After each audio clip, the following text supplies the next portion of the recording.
Allez, donc nous sommes avec Nando Suarez, manager général du SC7, hein. Nando, j'ai eu écho là, il y a peu de temps, tu me l'as confirmé par téléphone d'ailleurs, que, que tu quittais le club. Donc, peux-tu nous donner les raisons de ce départ? Ben, les raisons du départ sont d'abord au niveau de la santé. Je suis fatigué, je suis très fatigué en ce moment. Et puis ma vie de famille que j'ai délaissé parce qu'aujourd'hui j'étais 50 heures par semaine donc au club. Et c'est vrai que ça pose des problèmes à la maison quand on rentre. Et puis c'est surtout au niveau de la santé, voilà, au niveau de la santé que j'ai décidé qu'il fallait que je prenne un peu de repos et d'arrêter le poste que j'avais ici dans le club pour pouvoir me reposer. As-tu conscience que avec ce départ, même si c'est pour des raisons de santé bien évidemment, tu rajoutes en quelque sorte une pièce dans la machine après les départs et les retours d'Adil et de Stéphane, et que ça va entraîner encore beaucoup de discussions, tout ça sur les réseaux et dans la ville. Oui, oui, bien sûr que j'en suis conscient, mais bon, comme Fabio, tu sais que je me suis jamais occupé de tous ces trucs-là, des réseaux, parce que bon, ça m'importe peu, c'est en plus la plupart, c'est des faux profils, donc non, je m'en fous de ce que pensent les gens, honnêtement, c'est pas... Je pense plus aujourd'hui, alors je vais être égoïste, mais je pense plus à moi parce que ma santé est importante, à mon épouse, malgré que j'aime beaucoup de personnes, hein. Il y a des gens comme des vrais supporters, comme Bruno, les deux Jérôme qui nous ont suivis partout et que je ne remercierai jamais assez parce que c'est des personnes extraordinaires. Un gars comme Fouzi qui s'occupe de la commission des jeunes avec mon frère José, que j'ai appris à connaître, qui est une belle personne. Il y a des belles personnes dans ce club, il y a des belles personnes, puis comme partout, comme au football et dans une entreprise, il y a des gens qui sont avec toi et d'autres qui sont contre toi, mais bon, c'est comme ça, c'est la vie, il faut s'y faire. Justement, tu viens de le dire, il y a des gens qui sont avec toi et des gens contre toi. As-tu également conscience que ce départ va, quand des gens vont voir la vidéo, ça va faire plaisir, notamment à certains joueurs? Mais ça me fait donc plaisir pour eux, si ça leur fait plaisir, c'est que... Sincèrement? Oui, sincèrement, j'ai pas de rancune parce que... Ça te vexe pas? Non, non, non, parce que je les connais, et puis je me rabaisse pas à ça, je sais les gens qui parlent, parce que le problème de Sète, même si c'est une grande ville, c'est un microcosme, c'est-à-dire que tout se sait, on sait ce que disent les gens, devant moi tout le monde est gentil, tout le monde me fait la bise, me serre la main, mais quand je pars, j'ai un couteau dans le dos, quoi, donc, mais bon, ça c'est une habitude, hein, moi, ma vie m'a permis de vivre avec ça, parce que dans tout ce que j'ai fait dans ma vie, c'est comme ça. Il y a des gens qui nous aiment, il y a des gens qui nous aiment pas. On ne peut pas aimer tout le monde, on ne peut pas être aimé par tout le monde. Mais par contre, il y a de belles personnes au club aussi. Faut pas, on parle souvent du président. Le président, j'y tire mon chapeau. Cette personne, je ne comprends même pas qu'il ne soit pas encore parti, quoi, parce que faire les efforts qu'il fait financièrement de sa poche pour le rendu que lui apportent certains, pour moi, c'est une horreur quand je vois des joueurs faire une grève parce qu'ils ne sont pas payés depuis 2 mois, 3 mois, alors que le président a toujours réglé tout ce qu'il devait, même s'il avait du retard. C'est pas lui rendre service. Pas... Donc ouais, il y a des choses qui me chagrinent chez certaines personnes, mais bon, faut prendre les gens comme ils sont, faut apprendre à vivre avec les gens. Voilà, chacun a sa mentalité, chacun a son caractère, et puis chacun a son éducation surtout. Pour en revenir à ça, on en a parlé tout à l'heure en off, mais on n'était d'ailleurs pas tout à fait d'accord quand je te disais que ça me paraissait compliqué pour les joueurs de ne pas évoluer à 100% du fait qu'ils ne soient pas payés, et que je comprenais que ce soit dur pour eux. Toi, tu m'avais dit le contraire, tu m'as dit qu'ils seront toujours payés quoi qu'il arrive, et que le fait de faire grève ou le fait de ne pas être à 100% par rapport à ces non-paiements n'était pas normal. Ben non, ce n'est pas normal, Fabio, ce n'est pas normal dans le sens où... Et comme c'est pas normal de ne pas être payé aussi en temps et en heure. Bien sûr, mais c'est pas que le football club de Sète, hein, même si aujourd'hui, j'entends sur les réseaux, on n'est plus le football club, on est le SC7, peu importe. Bon, moi, ça restera toujours le football club de Sète, quoi qu'en pensent les gens. Mais c'est pas que le football club de Sète qui a des problèmes. Tous les clubs ont des problèmes financiers, tous les clubs. Sauf que ici, je sais pas, Je pense plutôt, moi, qu'ils se servent de ça, en réalité. Je vais te donner mon opinion. Aujourd'hui, on ne veut pas du bien au club. Je parle d'énormément de monde qui aimerait que le club se casse la gueule pour pouvoir dire c'est la faute d'un tel, c'est la faute d'un tel. Le problème de ce club, ça remonte déjà à 4 ans en arrière. Voilà, c'est pas depuis que Paler est là ou que M. Suarez est là. Il remonte déjà à quelques années. Nous, on n'a fait que prendre quelque chose, puis je vais le dire, c'était un cadeau empoisonné. C'était un cadeau empoisonné. Stéphane, je parle de Paler, Stéphane fait énormément pour ce club, même s'il n'est jamais là, parce qu'il s'occupe de ses affaires. Hein, Et c'est vrai que peu de personnes se bousculent au portillon pour reprendre un club, bien que mythique, en R3. Bien sûr, bien sûr. C'est tout à son honneur aussi. Exactement, exactement. Et puis de faire les efforts qu'il fait. Parce que même si, comme je dis, il est rarement là parce qu'il doit s'occuper aussi des sociétés qu'il a, c'est quelqu'un qui a toujours tenu sa parole. Il a toujours dit aux joueurs, même si je vais avoir des retards, vous serez payés, et il a payé tout le monde. Après, bon, on a vu sur les réseaux certaines personnes se moquer de lui, enfin tout ça. Mais je trouve que c'est une personne extraordinaire. Il y a peu d'hommes comme ça. Il y a beaucoup de gens qui parlent mal du club, mais venez aider le club plutôt que de parler mal, puisque vous voulez que le club aille bien. J'ai vu personne, moi, apporter ne serait-ce que 100 € pour dire on fait une donation au club, quoi. Alors on va me dire, oui, mais ça ne s'est pas passé comme ça, il y a tant d'années, ils ont pris de l'argent au club. Un gosse qui a fait des bêtises à 18 ans, à 13 ans, à 18 ans peut être avocat, et ainsi de suite. Tout le monde fait des erreurs dans la vie. Donc je pense que non, je pense que c'est plutôt, aujourd'hui on ne veut plus de ce club. Alors je ne sais pas pourquoi, mais aujourd'hui on ne veut plus de ce club. Les gens se complaisent là-dedans, dans ce marasme. Est-ce que ton départ va entraîner celui de ton fils Julian, qui, je le rappelle, est arrivé en même temps que toi au club? Non, déjà mon fils Julian, pour que ce soit clair aux yeux de tout le monde, mon fils Julian, ce n'est pas moi qui l'ai fait venir. Mon fils Julian, c'est Christophe Rouve, qui est un garçon extraordinaire.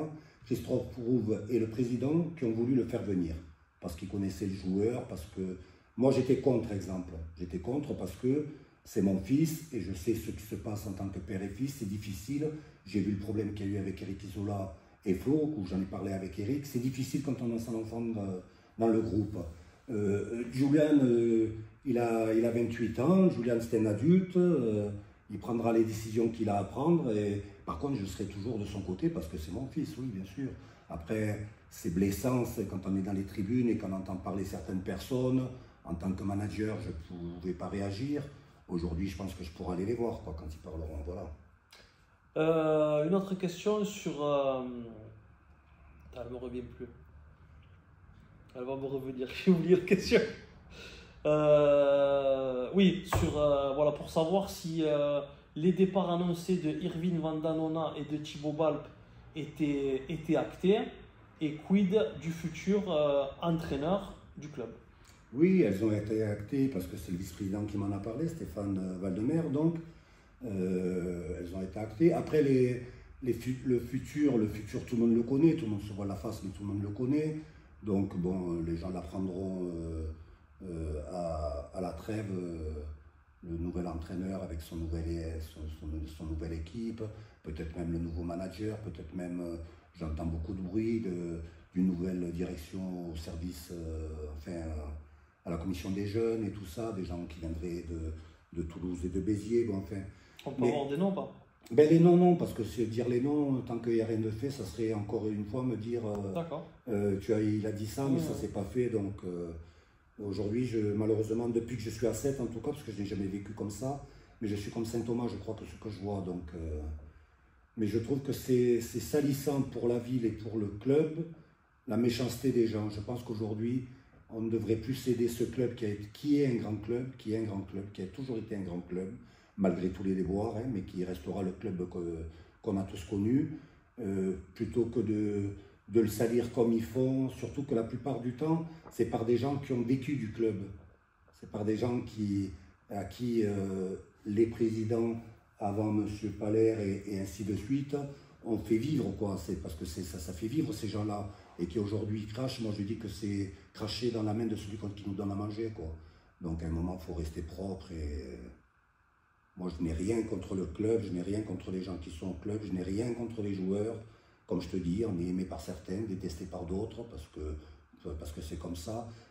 J'ai beaucoup de choses que je n'arrive pas à comprendre. On va prendre le cas, je vais reparler de Christophe Roux, qui est déjà en tant qu'homme est un garçon extraordinaire, une gentillesse phénoménale, et que je ne comprends pas qu'on puisse virer par rapport à 2-3 joueurs un entraîneur qui est premier avec 12 points d'avance. Oui, mais ça c'est contradictoire aussi, puisque même si apparemment c'est pas le cas, tu as participé à cela, parce que en tant que manager général, non, tu as ton mot à dire. Hein. Oui, mon mot je l'ai dit, mais je ne suis pas le président.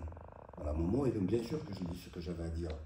Parce que Christophe c'est bon, enfin, je vais répéter, Christophe c'est quelqu'un d'exceptionnel, Christophe, dans tous les sens du terme. Maintenant, j'ai eu une conversation avec lui, moi, d'homme à homme avec lui. Christophe de lui-même me l'a dit, Nando, je ne serai jamais un premier, j'ai besoin de quelqu'un avec moi, et c'est pour ça qu'à cette époque-là, les gens disaient que je faisais l'équipe. Non, on faisait l'équipe avec Christophe, parce que d'un commun accord, on faisait les choses ensemble, et puis après les gens sont médisants, mais bon, il ne faut pas rentrer là-dedans. Si tu devais faire un bilan du club depuis ton arrivée jusqu'à ton départ aujourd'hui, quel serait-il, positif ou négatif? Ben, positif dans le sens où on a fini premier l'an dernier et qu'aujourd'hui on est en R2. Et aujourd'hui, je vais mettre de la négativité dans l'état d'esprit. Dans l'état d'esprit, parce que tout ce, je vais répéter le mot, mais tout ce marasme qu'il y a autour de ce club fait qu'aujourd'hui, bon, les non-paiements, enfin les retards de paiement, enfin des défraiements, je veux dire, et tout ça, fait que ça nuit au club en vérité. Il y a des personnes au club qui nuisent, il y a des personnes dans l'équipe qui nuisent au club. Donc je pense que les personnes qui viendront s'en apercevront très vite. Et bon, moi j'en parle beaucoup hein, avec des gens et qui me disent que c'est impossible de garder ces personnes-là, quoi. Parce qu'ils n'aident pas le club en vérité, ils aident pas. Quand on est jeune, comme les jeunes qu'avec Christophe on a fait monter l'an dernier, ou les jeunes que j'ai fait monter cette année encore, des 18 ans, avec le club, le petit donc, Di Maria qui a marqué, et puis 3 autres qui vont rejoindre le groupe aussi. C'est ça le futur du club, c'est pas aller chercher des gens à l'extérieur, où on va donner des salaires, des défraiements, pardon, qui ressemblent à rien en plus, parce que comment on peut faire 8 heures par semaine et avoir des salaires comme ça, quoi. Je sais pas, il y a un moment, j'arrive plus à comprendre le football. Alors peut-être que je suis passé, c'est vrai, peut-être qu'aujourd'hui j'ai 60 ans, qu'à mon époque c'était pas pareil, des fois souvent mon fils même me dit, mais papa on n'est plus à ton époque, hein. Mais non, je pense qu'il n'y a plus l'amour du... C'est pas l'amour du maillot, je pense qu'il n'y a plus l'amour du ballon rond. Aujourd'hui, pour eux, c'est devenu... C'est un métier pour certains, c'est plus par passion. Oui, et puis bon, il faut penser quand même qu'il y en a qui vivent que de ça, quoi.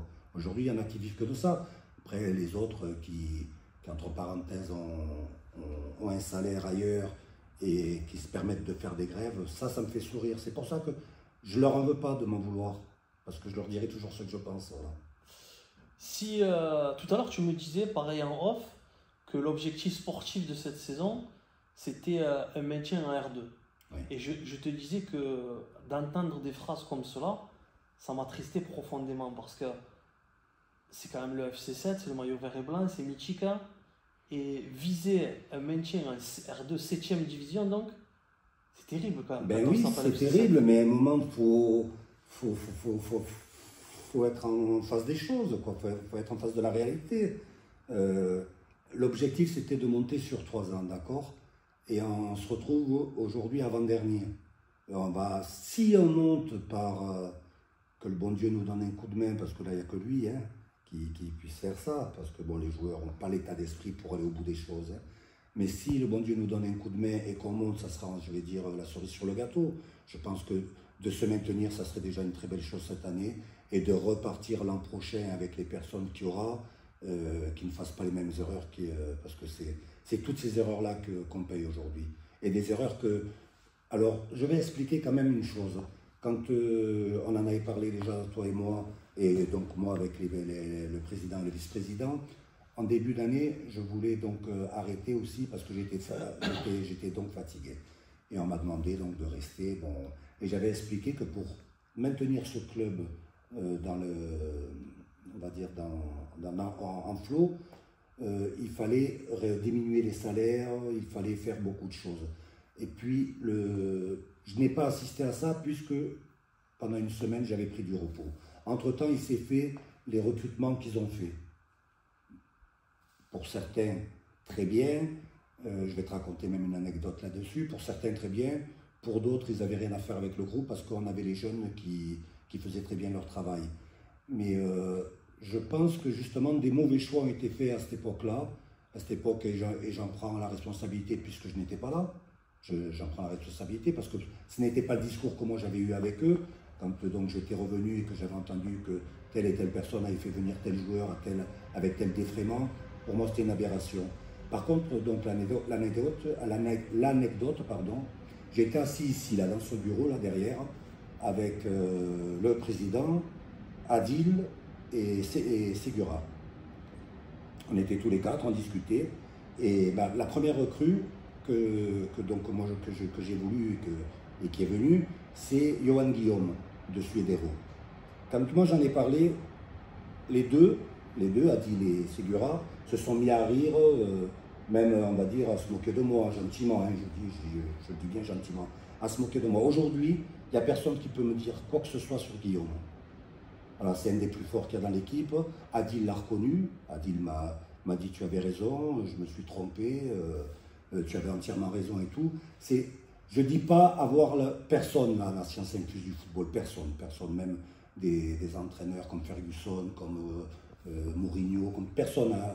Mais on a une connaissance quand même minimale du football. Et je ne prends pas un joueur sur CV, je prends un joueur parce que je l'ai vu jouer. Je sais ce qu'il peut apporter à l'équipe. Tu comprends ce que je veux te dire? Et les joueurs qui sont venus, entre parenthèses, donc pendant que je n'étais pas là, donc que je n'ai pas choisi, parce qu'un manager est là aussi pour ça, pour parler avec un entraîneur et voir les joueurs qu'on prend pour renforcer une équipe. On est là pour la renforcer et pas pour la déstabiliser. Ça a été fait autrement. Donc je trouve ça dommage parce qu'il y avait un très bon groupe. Il fallait juste rajouter 3-4 personnes de qualité et on aurait pu jouer la montée, oui, bien sûr. Quand on voit que dans les matchs amicaux, et tu l'as vu par toi-même, combat des équipes de R1 ou même plus haut, et qu'on fait dans les championnats les matchs qu'on fait, c'est le jour et la nuit. Il y a quelque chose que je n'arrive pas à comprendre. Est-ce que justement les départs des Taillan, Kroos, Segura n'ont pas été compensés? Justement, ils n'ont pas été remplacés. C'est-à-dire que quelqu'un comme Taillan, qui est un super joueur, hein, attention, il se moque souvent sur Facebook, je l'ai vu. Toujours. Où il dit le retraité, et tout ça. Moi, Taillan, j'ai beaucoup discuté avec lui, je lui rentrais même gentiment dedans parce que pour un joueur qui descendait de Ligue 2, il devait apporter un plus à cette équipe.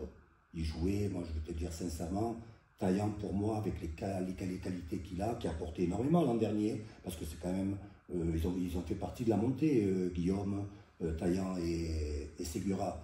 Mais Taillan jouait à 50% de ses moyens. Il le disait lui-même. Taillan était...